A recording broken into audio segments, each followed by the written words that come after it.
जय माता दी। कैसे हो आप सभी। मेरा नाम कविता है। आज 27 दिसंबर को शुक्रवार की व्रत कथा का वर्णन करते हैं। एक बुढ़िया थी, इसके 7 बेटे थे। 6 कमाने वाले थे, एक निकम्मा था। बुढ़िया माँ 6 पुत्रों की रसोई बनाती, भोजन कराती, पीछे जो कुछ बचता उसे 7वें को दे देती। परंतु 7वां पुत्र बड़ा भोला भाला था, मन में विचार न करता। एक दिन वह अपनी बहू से बोला, देख मेरी माता का मुझ पर कितना प्रेम है। वह बोली, क्यों नहीं, सबका बचा हुआ जूठा तुमको खिलाती है। वह बोला, ऐसा नहीं हो सकता, मैं जब तक आंखों से न देखूं मान नहीं सकता। बहू ने हंसकर कहा, देख लोगे तब तो मानोगे। कुछ दिन बाद एक बड़ा त्योहार आया। घर में 7 प्रकार के भोजन और चूरमा के लड्डू बने। वह परीक्षा लेने के लिए सिर दर्द का बहाना कर पतला कपड़ा सिर पर ओढ़कर रसोई में सो गया और कपड़े में से सब देखता रहा। 6 भाई भोजन करने आए। उसने देखा माँ ने उनके लिए सुंदर सुंदर आसन बिछाए हैं, 7 प्रकार की रसोई परोसी। वह आग्रह करके जिमाती रही, वह देखता रहा।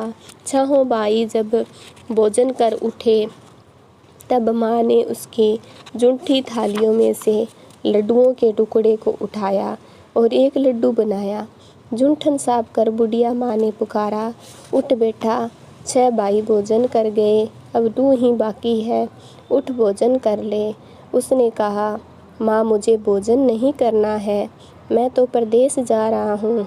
माता ने कहा, कल जाना हो तो जा, आज ही जा। वह बोला, हाँ, आज ही जा रहा हूँ। यह कहकर मैं घर से निकल गया। चलते समय बहू की याद आई। वह गौशाला में कंडे थाप रही थी। जाकर बोला, हम जावें परदेश को, आवेंगे कुछ काल, तुम रहियो संतोष से, धर्म अपनो पाल।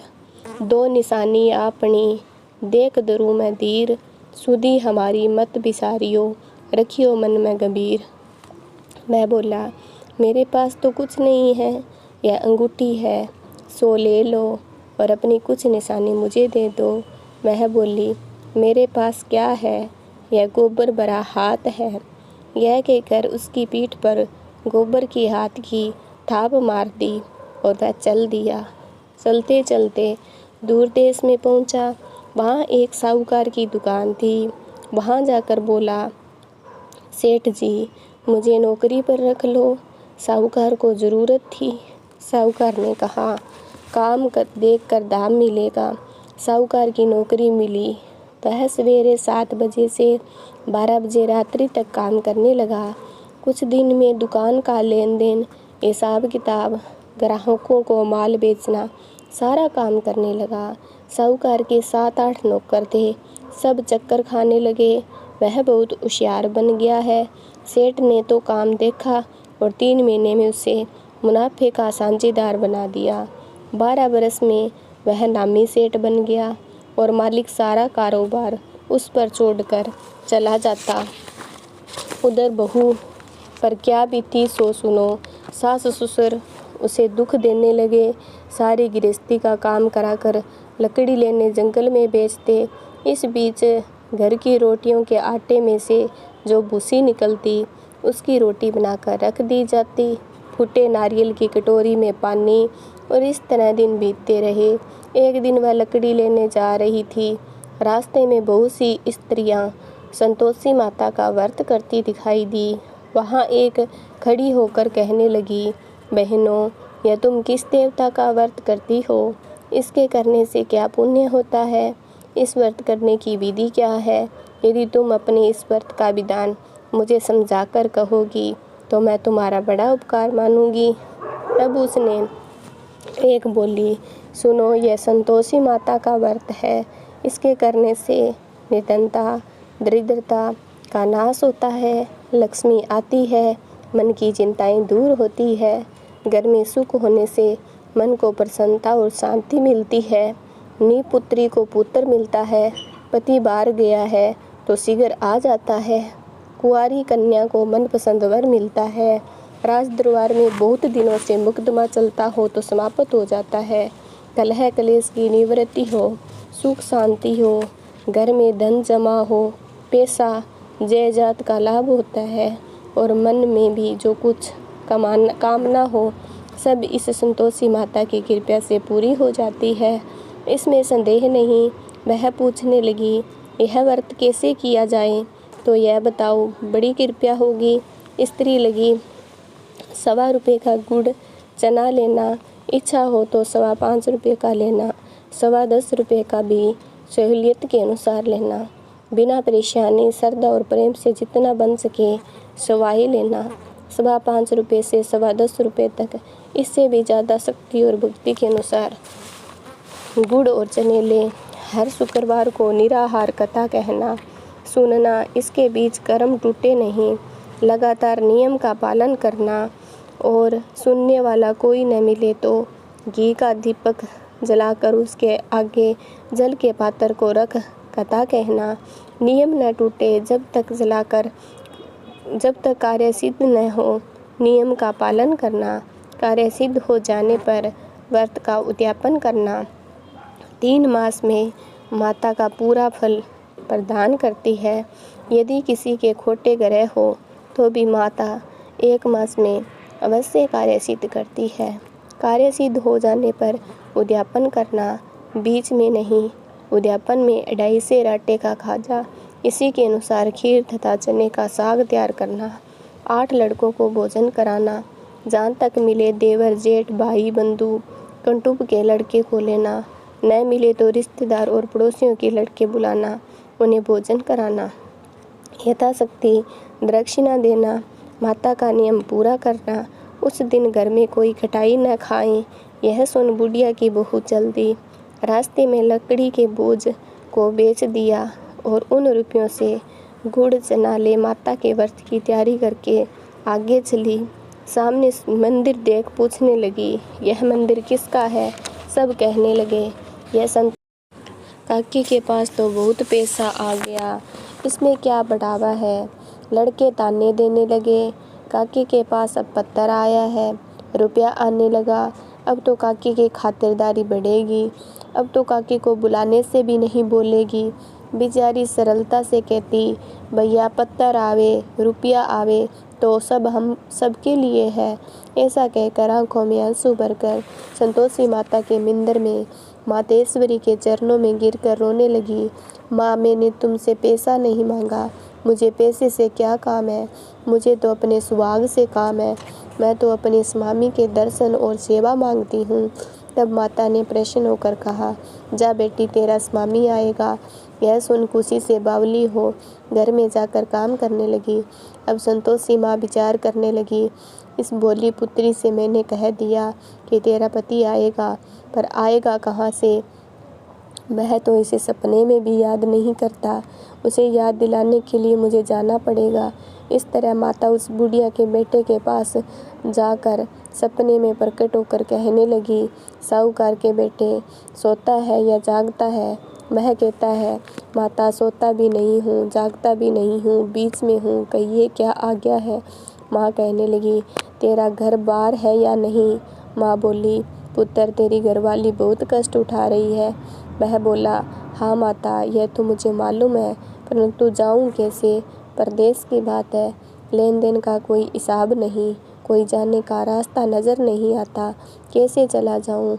माँ कहने लगी, मेरी बात मान, सवेरे नहा धोकर संतोषी माता का नाम ले, घी का दीपक जला, दंडवत कर दुकान पर जाकर बैठना।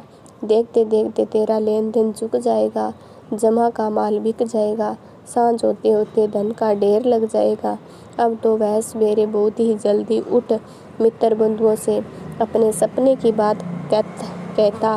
वे सब उसकी बात सुनकर हंसी उड़ाने लगे और वही सपने भी सच होते हैं। एक बूढ़ा बोला, देख भाई, मेरी बात मान, इस तरह सच या झूठ कहने के बदले देवता ने जैसे कहा वैसा करने में तेरा क्या जाता है। अब बूढ़े की बात मानकर नहा धोकर वह संतोषी माता को दंडवत कर घी का दीपक जलाकर दुकान पर जा बैठा। थोड़ी देर में वह देखता है देने वाले रुपया लाए, लेने वाले हिसाब लाए। कोठे में बड़े सामानों के खरीदार नगद में सौदा करने लगे। शाम तक धन का ढेर लग गया। मन में माता का नाम ले प्रश्न को घर जाने के वास्ते गहना कपड़ा सामान खरीदने लगा। यहाँ के काम से निपट घर को रवाना हुआ। उधर उसकी बहू बेचारी जो जंगल में लकड़ी लेने जाती, लौटते वक्त माताजी के मंदिर में विश्राम करती। वह तो उसका रोज रुकने का स्थान ठहरा है। दूर से धूल उड़ती देख वह माता से पूछती है, हे माता, यह धूल कैसी उड़ रही है? माँ कहती, हे पुत्री, तेरा पति आ रहा है। अब तू ऐसा कर, लकड़ियों के 3 बोझ बना ले, एक नदी किनारे, दूसरा मंदिर पर, तीसरा तेरे सिर पर। तेरे पति को लकड़ी का गट्ठा देकर मोह पैदा होगा। वह यहाँ रुकेगा, नाश्ता पानी बनाकर माँ से मिलने जाएगा। तो लकड़ी का बोझ उठा कर जाना और बीच चौक में गट्ठा डालकर 3 आवाज़ें जोर से लगाना। लो सासू जी, लकड़ियों का गट्ठा लो, भुस्से की रोटी दो, नारियल के खोपड़े में पानी दो। आज कौन मेहमान आया है? माँ की बात सुनकर बहुत अच्छा माताजी कहकर प्रसन्न मन को लकड़ियों के 3 गट्ठे ले आई। एक नदी के किनारे, एक माता के मंदिर में और एक मुसाफिर आ पहुँचा। इतने में मुसाफिर आ पहुँचा। सूखी लकड़ी देखकर उसकी इच्छा हुई कि यहाँ निवास करें और भोजन बनाकर खा पी कर गाँव को चले। इस प्रकार भोजन बना विश्राम ले गाँव को गया। उसी समय बहू सिर पर लकड़ी का गट्ठा लिए आती है। उसे आंगन में डाल जोर से 3 आवाज़ें देती, लो सासू माँ, लकड़ी का गट्ठा लो, भुस्से की रोटी दो, नारियल के कोपड़े में पानी दो। आज कौन सा मेहमान आया है? यह सुनकर उसकी सास अपने दिए हुए कष्टों को बुलाने हेतु कहती है, बहू ऐसा क्यों कहती हो? तेरा पति ही तो आया है। आ बैठ, मीठा भात खा, खाकर कपड़े गहने पहन। इतने में आवाज़ सुनकर स्वामी बाहर आता है और अंगूठी देख व्याकुल हो जाता है। माँ से पूछता है, यह कौन है? माँ कहती है, बेटा तेरी बहू है। आज 12 वर्ष हो गए हैं जब से तू किया है। तब से सारे गांव में जानवर की तरह भटकती फिरती है। काम काज का कुछ करती नहीं, 4 समय आकर खा जाती है। तब तुझे देख कर भुस्से की रोटी और नारियल के कोपड़े में पानी मांग रही है। मैं लज्जित होकर बोला, ठीक है माँ, मैंने इसे भी देखा है, तुम्हें भी। अब मुझे दूसरे घर की चाबी दो, मैं उसमें रहूँगा। ठीक है बेटा, जैसी तेरी मर्जी। यह कहकर माँ ने चाबी का गुच्छा पटक दिया।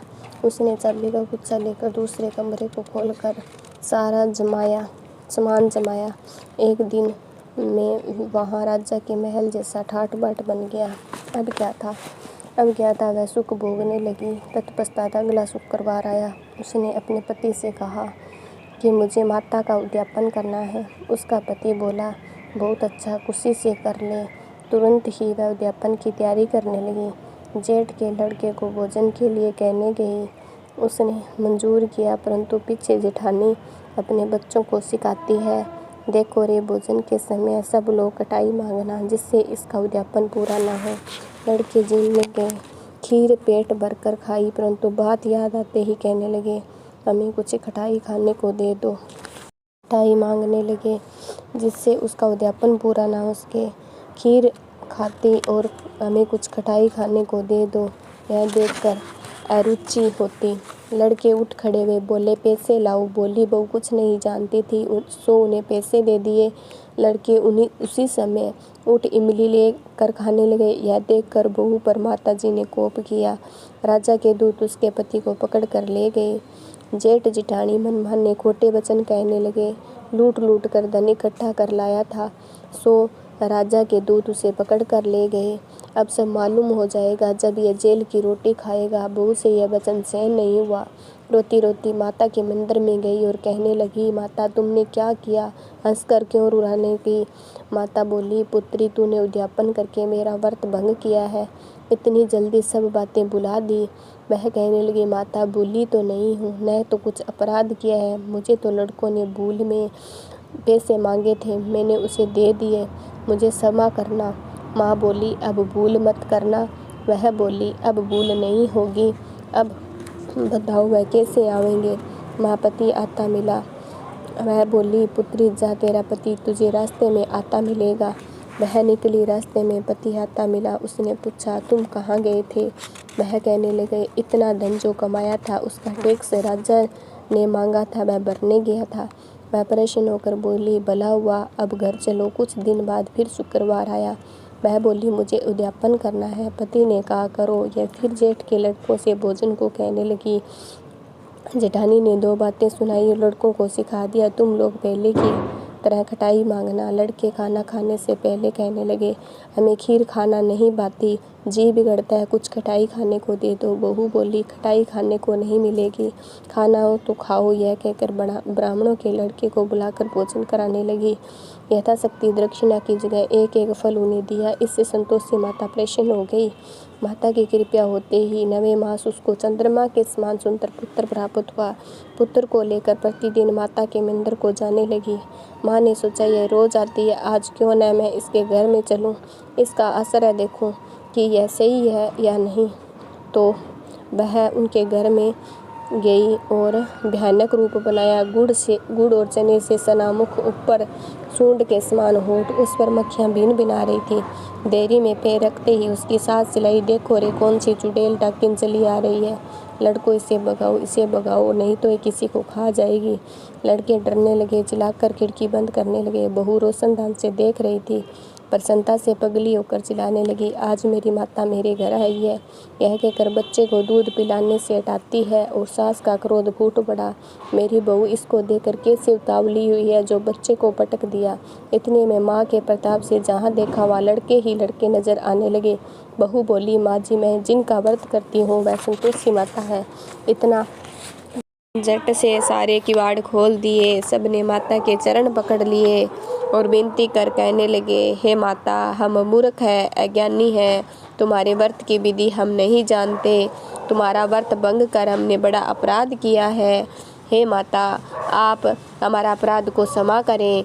इस प्रकार माता प्रसन्न हुई। हे माता, बहू को जैसा फल दिया वैसा सबको देना। जो यह कथा कहे सुने उसका मनोरथ पूरा करना। बोलो संतोषी माता की जय। अगर आपको मेरी कथा अच्छी लगती है तो चैनल को सब्सक्राइब करना। एक दुआ है, ग्रंथ करोड़न में कहा है, यह सब का सार, ब्रह्मा सत्य जग झूठ है, जीवन ही ब्रह्मा निराहार। जीवन से जीवित जगत माता जगत खेल, ब्रह्मा रूप पे ही जान लो, कटे जगत की जेल।